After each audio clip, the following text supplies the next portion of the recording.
Life and Death, a reflection for the 13th Sunday in Ordinary Time.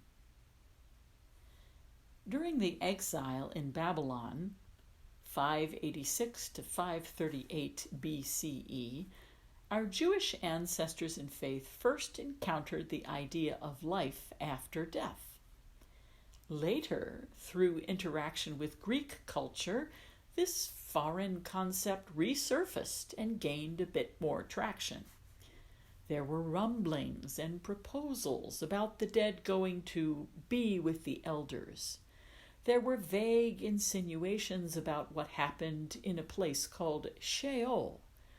But as to an afterlife, much was left to the imagination. By the 1st century CE, Jews still had not reached consensus on the issue. According to Gospel accounts, the Pharisees supported the idea, but the Sadducees rejected it.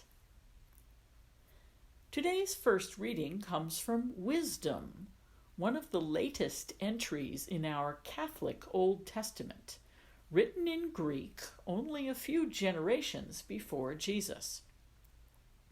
Due to its Greek language origins, Wisdom did not make the official Hebrew canon, that is, authoritative list of books called sacred scripture. Martin Luther and others chose the Hebrew canon for the Protestant version of the Old Testament. Because of its late date of composition, Wisdom reflects a growing consciousness around the life, death, new life question, a kind of theological work in progress. This reading confronts the problem directly, saying, God did not make death, nor does he rejoice in the destruction of the living. In fact, the care with which God sustains the lives of living creatures offers an insight into God's life-giving nature.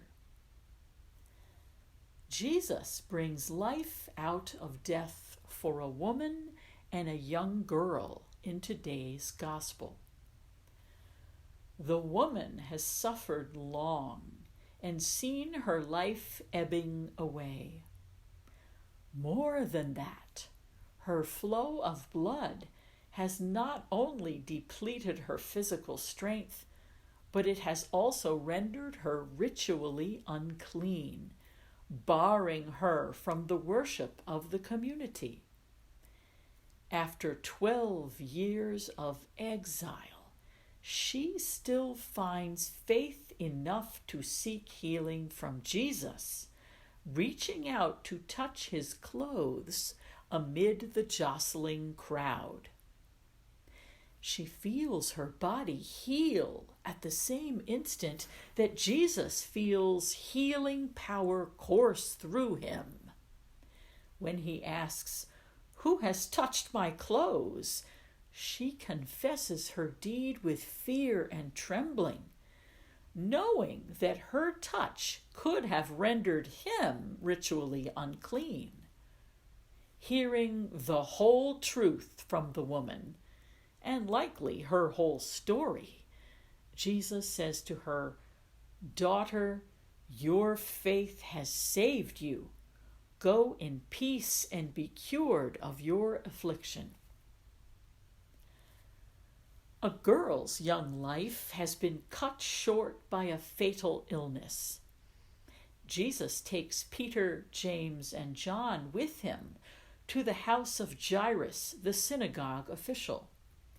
He moves through the crowd of mourners and enters the room with only his 3 companions and the parents of the child. There, he raises her from the sleep of death and instructs the small handful of dumbfounded witnesses to tell no one. The actions of Jesus in both these cases reveal God's intent to restore life. Verses from Psalm 30 offer praise to God for just such a rescue. The words, "O Lord, you brought me up from the nether world. You preserved me from among those going down into the pit," speak in no uncertain terms of deliverance from some form or threat of death. The entire text of Psalm 30, well worth the read, tells the whole truth of the psalmist's experience, moving from comfortable orientation to complete disorientation to surprising new orientation, using the terminology of Psalm scholar Walter Brueggemann. This pattern resonates with the life, death, and resurrection of Jesus, and with our own experiences of dying and rising in various ways in the course of our lives.